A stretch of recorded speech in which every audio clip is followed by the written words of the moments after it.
News Maharashtra K9 आवाज जनतेचा।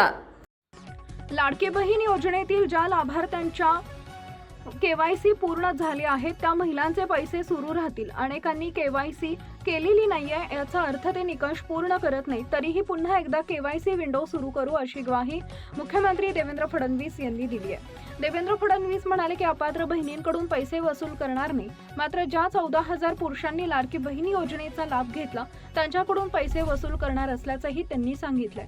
शेतकरी कर्जमाफीचा निर्णय आज घेऊ, मात्र सध्या निवडणूक असल्याने त्याची घोषणा नंतर करणार असल्याचंही ते म्हणाले।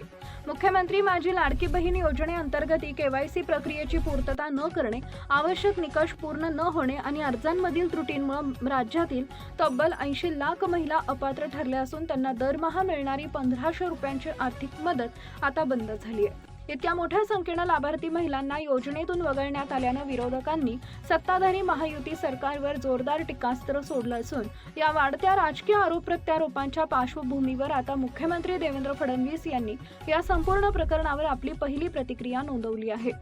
फडणवीस म्हणाले की राज्यातील कुठल्याही पात्र लाडक्या बहिणीला योजनेतून वगळलेलं नाही। डेटाबेसनुसार आणि निकषात न बसणाऱ्या ज्या लाडक्या बहिणी अपात्र ठरल्या त्यांना या योजनेचा लाभ मिळणार नाही।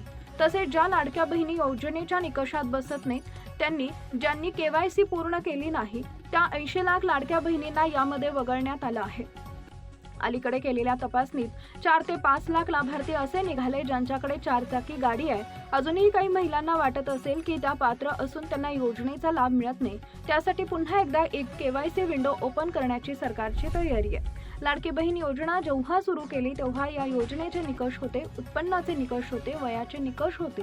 शासकीय नोकरी असेल तर योजनेचा फायदा घेता येणार नाही, 4 चाकी गाडी असेल तर योजनेत सहभागी होता येणार नाही असं निकष होते, असं देवेंद्र फडणवीस म्हणाले।